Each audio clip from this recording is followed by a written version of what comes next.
الحمدللہ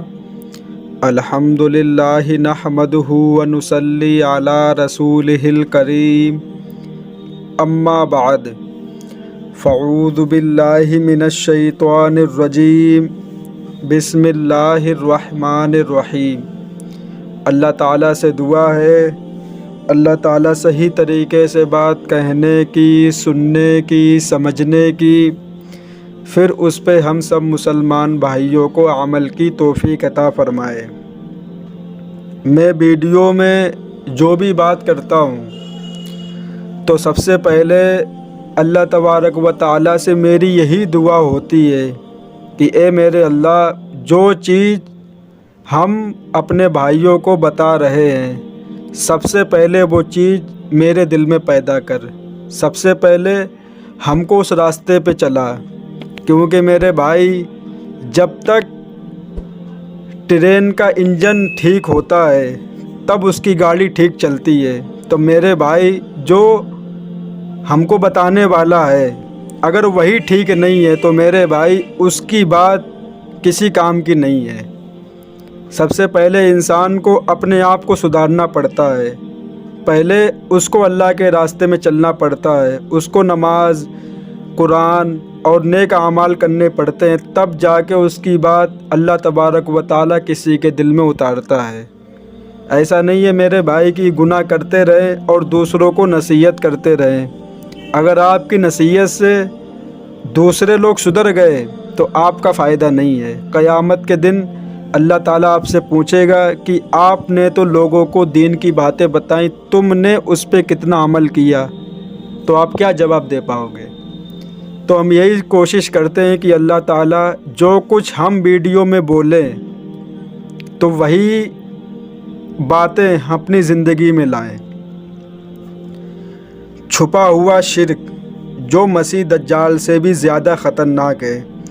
حضرت ابو سعید خدری رضی اللہ تعالی عنہ روایت کرتے ہیں کہ انہوں نے فرمایا کہ رسول اللہ صلی اللہ علیہ وسلم ہمارے پاس باہر تشریف لائے جبکہ ہم مسیح دجال کا ذکر کر رہے تھے۔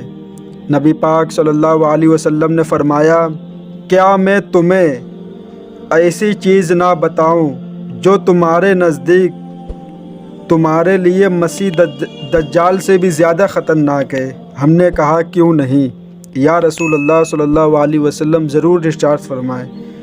چھپا ہوا شرک کہ آدمی نماز پڑھنے کے لیے کھڑا ہوتا ہے اور جب اسے معلوم ہوتا ہے کہ کوئی اسے دیکھ رہا ہے تو اپنی نماز کو خوبصورت بناتا ہے۔ میرے بھائی یہ سب سے خطرناک شرک ہے اور ہمارے نبی پاک صلی اللہ علیہ وسلم کا فرمان ہے، اور ہم نے دیکھا بھی ہے۔ یہ بات دنیا کے اندر کوئی بھی انسان جھٹلا نہیں سکتا ہے، خدا کی قسم۔ میں نے اپنے آنکھوں سے بھی دیکھا ہے کہ لوگ نماز پڑھنے کے لیے کھڑے ہوتے ہیں اور وہاں پہ کوئی بھی نہیں ہوتا ہے، لیکن جب کوئی باہر سے یا ان کی ماں یا ان کے باپ یا ان کی بہن یا کوئی بھی آدمی ہو جب آتا ہے اور دیکھتا ہے کہ یہ نماز پڑھ رہا ہے تو وہ دیکھتا ہے کہ ہمیں دیکھا جا رہا ہے، تو وہ کیا کرتا ہے کہ پہلے وہ کیا کر رہا تھا، ادھر بھی کھجلا رہا تھا ادھر بھی کھجلا رہا تھا، سیدھا کھڑا ہی نہیں ہو جا رہا اس سے، ادھر ادھر ٹانگیں کر رہا تھا۔ لیکن جب اس کو یہ معلوم ہو گیا، محسوس ہونے لگا کہ ہمیں کوئی دیکھ رہا ہے، تو اس نے کیا کرا، بالکل سیدھا کھڑا ہو گیا۔ نماز 2 منٹ میں ختم کرتا تھا، لیکن جب اس کو یہ معلوم ہے کہ میرے پیچھے کوئی ہمیں دیکھ رہا ہے تو اس نے کیا کرا، اپنی نماز کا ٹائم بڑھا دیا، اس لیے کہ لوگ میری تعریف کریں، ہم کو اللہ والا کہیں، ہم کو بہت اچھا انسان سمجھیں کہ دیکھو یہ ہوتے نمازی۔ تو میرے بھائی اس کے بارے میں نبی کا فرمان آپ کے سامنے ہے، یہ ہے چھپا ہوا شرک جو انسان، اور یہاں تک یہ بات ہے کہ جب کوئی مسلمان لڑکا یا لڑکی دکھاوے کی نماز پڑھتا ہے تو معلوم کیا ہوتا ہے، اس کی نماز جب آسمان پہ جاتی ہے تو اللہ تبارک و تعالی فرشتے تو حکم دیتے ہیں کہ اس کی نماز کو کالے کپڑے میں لپیٹ کے اس کے چہرے پہ مار دو۔ جیسے کوئی کپڑا ہم لوگ کسی کے چہرے پہ مار دیتے، ویسے اس کے انسان کے منہ پہ اس کی نماز مار دی جاتی ہے۔ اللہ کہتا ہے کہ ہمیں ایسی نماز کی کوئی ضرورت نہیں ہے جو دکھاوے کی نماز پڑھتا ہے۔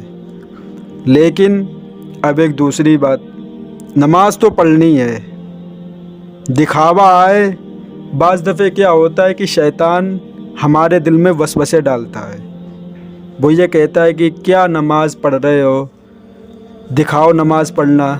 یہ مسئلہ بہت چلا ہے، پوچھا گیا مولانا لوگوں سے کہ حضرت آپ یہ بتائیے کہ ہمارے دل میں وسوسے آتے ہیں کہ ہم دکھاوا کر رہے ہیں، نماز نہیں پڑھ رہے لیکن دکھاوا کر رہے ہیں۔ تو انہوں نے فرمایا کہ میرے بھائی، یہ اگر کبھی کبھی ہوتا ہے تو یہ شیطان کرواتا ہے، اس لیے کہ آپ نماز پڑھنا چھوڑ دیں۔ بعض دفعہ انسان خود دکھانے کے لیے نماز پڑھتا ہے، تو میرے بھائی جو پکا نمازی ہوگا، 5 ٹائم کی نماز پڑھنے والا، وہ تو تنہائی میں بھی پڑھے گا، اسے مطلب نہیں ہے ہمیں کون دیکھتا کون نہیں۔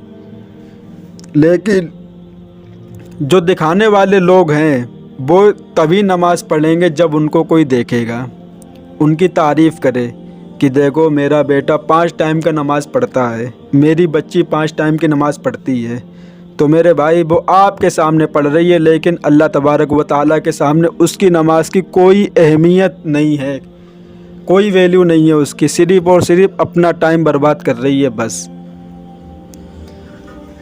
تو میرے بھائی، نماز کوئی ہلکی پھلکی چیز نہیں ہے جو ہم لوگ سوچتے ہیں کہ مکھی ناک پہ بیٹھ گئی ہے، ہاتھ مار کے اڑا دو تو ہمیں پتہ چلتا ہے کہ میرے چہرے پہ کیا بیٹھا ہے۔ ہم لوگ سوچتے ہیں بس یہی نماز ہے۔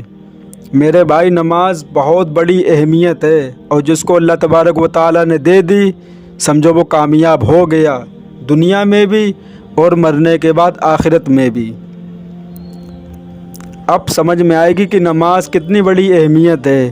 اللہ تعالیٰ نے جتنی حکم اور جتنی کتابیں اور جتنی باتیں دنیا میں بھیجی ہیں تو کس کے ذریعے بھجوائی ہیں؟ حضرت جبریل علیہ السلام کے ذریعے بھجوائی۔ وہ آتے تھے اور ہمارے نبی پاک صلی اللہ علیہ وسلم کو بتاتے تھے یہ بیوی کے حقوق، یہ رشتہ داروں کے حقوق، یہ پڑوسی کے حقوق، یہ اولاد کے حقوق، یہ ماں باپ کے حقوق، یہ رشتہ داروں کے حقوق، سب بتاتے تھے۔ لیکن جب نماز دینے کی باری آئی تو اللہ تعالیٰ نے کسی کو نہیں بھیجا، خود ہمارے نبی پاک صلی اللہ علیہ وسلم کو آسمان پہ بلایا اور تحفے میں نماز دی ہے۔ اور نبی پاک صلی اللہ علیہ وسلم نے فرمایا کہ نماز میری آنکھوں کی ٹھنڈک ہے۔ ہم مسلمانوں نے کیا کرا؟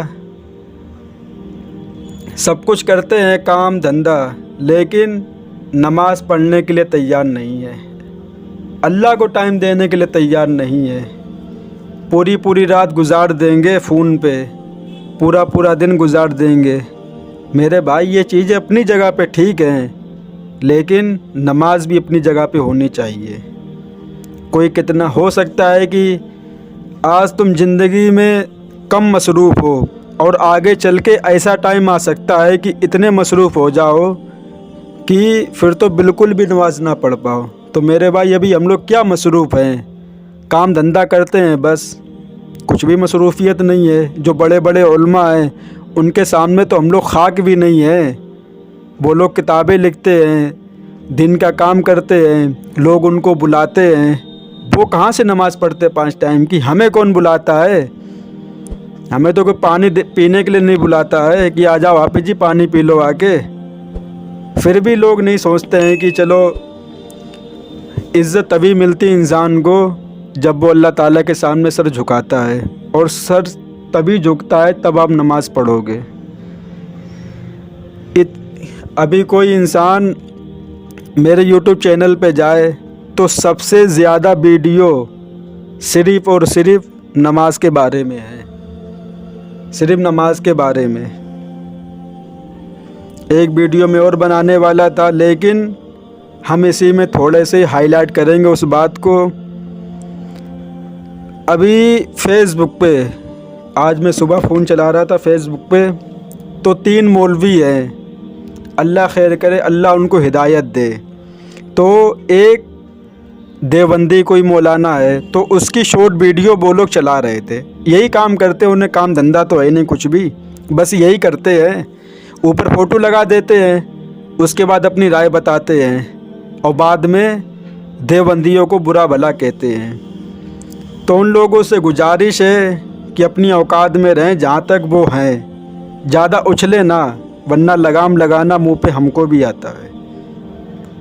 کہہ رہے تھے کہ انہوں نے فرمایا کہ حضرت عمر رضی اللہ تعالی عنہ بادشاہ تھے، بہت بڑے بادشاہ، آدھی پوری دنیا پہ انہوں نے حکومت کی ہے، آدھی دنیا پہ ان کی حکومت تھی۔ تو وہ رات میں گشت کرتے تھے، یہ دیکھتے تھے کہ میرا کوئی بھی انسان بھوکا تو نہیں ہے، اس لیے اگر کوئی بھوکا سویا ہے تو کل قیامت کے دن اللہ ہم سے پوچھے گا کہ تمہارا پڑوسی بھوکا تھا، تم نے کیوں اس کو نہیں دیکھا۔ تو انہوں نے اتنا کہہ دیا کہ حضرت عمر رضی اللہ تعالی عنہ کی شخصیت پر سلام، اتنا انہوں نے بولا ہے۔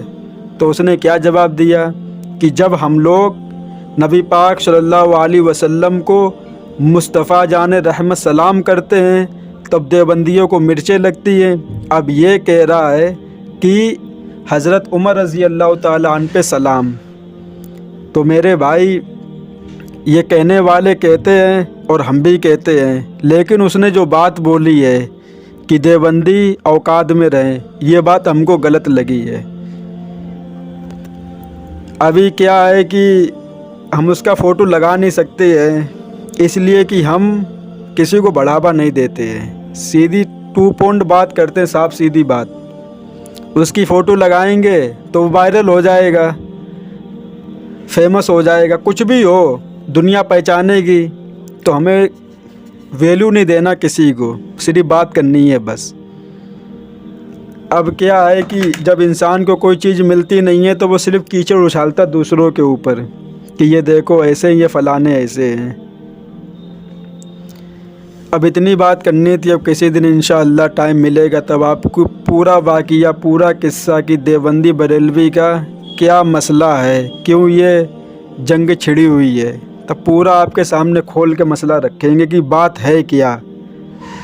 ویڈیو لمبی ہو جائے گی تو آپ لوگ دیکھو گے نہیں کہ ویڈیو زیادہ لمبی ہے، اس لیے مسئلہ کیا ہے کہ جو دیوبندی ہیں وہ صرف اور صرف وہ کام کرتے ہیں جو نبی پاک صلی اللہ علیہ وسلم نے کیا اور صحابہ کرام نے کیا اور قرآن میں لکھا ہے، باقی دنیا کرے ہمیں اس سے کوئی مطلب نہیں ہے، ہم کو برا کہے کوئی بات نہیں ہے، لیکن کام وہی ہوگا جو حدیث میں قرآن میں ثابت ہے اور جو ہمارے نبی نے کیا ہے۔ بس ہمارے نبی نے کیا فرمایا؟ قبر اونچی کرنا حرام، قبر پہ جانا حرام، قبر پہ بیٹھنا حرام، پاس بھی بیٹھنا حرام ہے، کم سے کم تھوڑا دوری بنا کے بیٹھیں، ایسا نہ ہو کہ شرک کر بیٹھیں آج، اس لیے کہ اللہ کے نبی کا فرمان ہے کہ تھوڑا ہٹ کے بیٹھیں قبر سے بھی، تب جا کے دعا کچھ بھی کریں جو تم کو کرنا ہے، تب جا کے تم کرو۔ اتنا حکم ہے کہ، اور عورت کا تو قبر پہ جانا اتنا بڑا گناہ ہے کہ نبی پاک صلی اللہ علیہ وسلم نے فرمایا جب کوئی عورت قبر پہ جاتی ہے، مزار پہ جاتی ہے، تو فرشتے اس کے لیے بد دعا کرتے اس عورت کے لیے۔ لیکن اب یہی بات اگر پبلک میں بولو تو کہتے ہیں کہ مولانا کی یہ بنائی ہوئی باتیں ہیں۔ میرے بھائی، یہ بنائی ہوئی باتیں نہیں ہیں، یہ اللہ اور نبی کا فرمان ہے جو آپ کے سامنے پیش کیا جا رہا ہے۔ اب ماننا یا نہ ماننا یہ آپ کی مرضی ہے۔ تو اللہ پوچھ لے گا کہ جب لوگ سمجھاتے رہے، جب تمہارے سمجھ میں نہیں آئی، اگر تمہیں سمجھ میں نہیں آ رہی تھی مولوی کی بات، تو ہم نے تمہیں قرآن نہیں دیا ہے؟ اس میں کیا لکھا ہوا ہے؟ دیکھو نا اس میں کیا ہے، کھولو تو اسے اور اسے پڑھو، تب سمجھ میں آئے گا۔ چلو مولوی جھوٹ بولتا ہے، بولنے تو جھوٹ، کیا قرآن بھی جھوٹ بولتی؟ معاذ اللہ، اس میں تو سچ لکھا ہوا ہے، تو اس میں دیکھ لو کیا ہے۔ اگر اس میں مزار پہ جانا ٹھیک ہے تو ہم انشاءاللہ روز جائیں گے، اگر ٹھیک نہیں ہے تو نہیں جائیں گے بس۔ اور یہی کام ہم لوگ کرتے ہیں تو اسی پہ مرچیں لگتی ہیں کہ ہم کو قبر پجاری بولا جاتا ہے، یہ بولا جاتا ہے۔ ہم تو صاف سیدھی بات، جو اللہ تعالیٰ کے سوا دوسروں سے مدد مانگے، میرے سامنے اس انسان کی کوئی حیثیت، کوئی اوقات نہیں ہے۔ جو اللہ تعالیٰ کو چھوڑ کے کسی اور کے در پہ اپنے ہاتھ پھیلائے، سوال ہی نہیں پیدا ہوتا ہے کہ دوسروں کے سامنے ہاتھ پھیلائے۔ لیکن وہی بات ہے، جو باتیں انسان کے دل و دماغ میں بیٹھی ہیں اس کو کوئی نہیں نکال سکتا جب تک وہ اپنے دل سے نہ بدلاؤ کرے اپنے اندر۔ اللہ تعالیٰ ان باتوں پہ ہم سب کو عمل کی توفیق عطا فرمائے۔ اب میں اس پہ ویڈیو بناؤں گا، ابھی تھوڑی بڑی ہو گئی ہے، ان کی فوٹو بھی لگاؤں گا۔ اتنا ہم نہیں ڈرتے کسی سے، اس لیے فوٹو لگے گا تو آپ کو سمجھ میں آئے گا کہ یہ کون ہے بھی کوئی مولانا یا مفتی یا حافظ، یا صرف داڑھی اور ٹوپی لگا لی ہے۔ اس لیے داڑھی والے بھی چور ہوتے ہیں، لیکن کبھی کبھی چور بھی داڑھی رکھ لیتا ہے، تو وہی حال ان کا بھی ہے ہمیں لگتا ہے۔ ہم نہیں پڑتے کسی کے پیچھے، اور انشاءاللہ جس دن کسی کے پیچھے پڑ گئے تو سب سمجھ میں آ جائے گا کہ کون کتنا دین اسلام پہ چلنے والا ہے۔ اس لیے جہاں تک اوقات ہے وہیں تک بات کیا کرو، لگام لگانا ہم لوگوں کو بھی آتا ہے۔ السلام علیکم ورحمۃ اللہ وبرکاتہ۔